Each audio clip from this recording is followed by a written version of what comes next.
Hi, welcome to Morning Coffee in the Garden with Mr. and Mrs. B.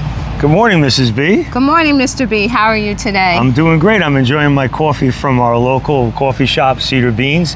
If you're in the area, it's a great coffee shop. Dave gives back to the community.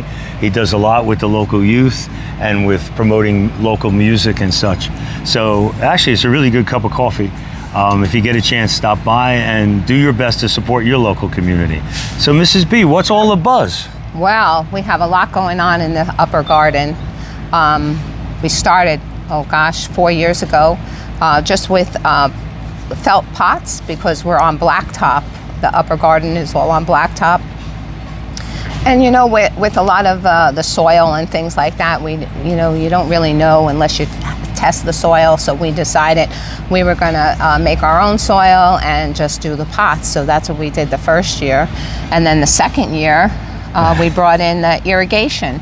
Right, second year we brought in irrigation, which really saved us a lot of effort, a lot of time. You know, at the end of every day of gardening, like 2 hours, right? 2 hours Every day 2 hours of watering. And then the inconsistent watering brings a lot of disease to your tomato plants and almost all the plants. They really like consistency. It brings bugs and different things if you don't have the consistent watering. And then as the the flowers come and then they fruit, most plants, when it fruits, the fruits are mostly made of water. So you want consistent watering because then you get bigger fruit. So that's one of the things that we decided to do. And then the third year we added in these boxes. So you can see it sort of behind us. Yeah, so I got a hold of a couple of local vendors. That one guy was a cable guy, and they were happy to get rid of their boxes. So a lot of this is all recycled material. Maybe the legs I bought to put the legs on. Hey, Sadie girl, come on over. Sadie wants to be in the video. I know. She's hunting. She's protecting the garden. She keeps the critters out of the garden.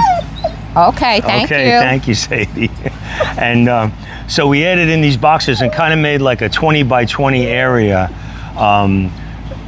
just to kind of give it that garden feel, but still be full of vegetables. And as we get older, right, we want to, in case, we can't get to the ground so much, we'll have some ways to keep things up higher so we don't have to bend so much. But right now we're still good, Yeah.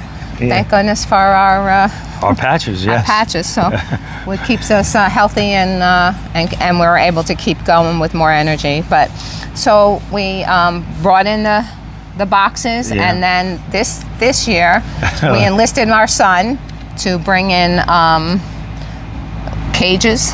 Well, yeah, so I had an idea. I had bought some farm fencing. We only had this as a trellis, and I had brought in some farm fencing because last year we experimented with the Tromponzini squash, which is very prolific. It's resilient to the vine borer a little bit.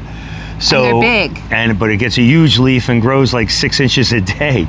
So we really got snagged up last year. We didn't have enough trellis space. And also the wiring, the squares are like 4 by 4, where the other one was like 2 by, and they would get stuck. And it's only like 24 hours, and the next thing you know, it's stuck in the.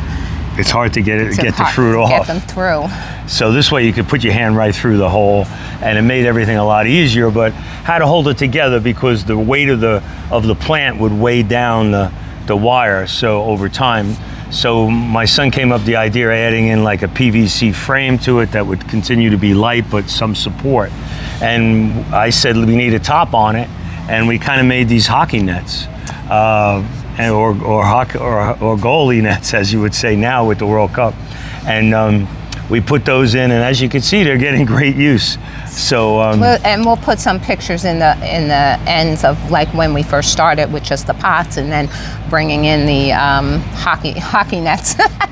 So the garden is actually so productive in so many ways because this little area becomes like a little sanctuary. When you're in here and you're tending to the garden, you kind of lose track of everything. It's very soothing. You can almost feel your blood pressure go down with the surrounding world. And getting your hands in the soil and watching the bees. You're working along here and you're in one of the flowers, and here comes a bee. He's in there too, doing his job.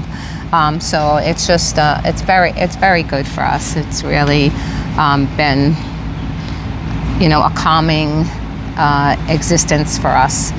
So we just thought we'd bring you along a little bit and show you, you know, how our day progresses through the upper garden. And we hope you come along, and well, we're going to put out some more videos as we progress. So have a great day, and we hope to see you along with us soon. Bye for now. Take care. Bye.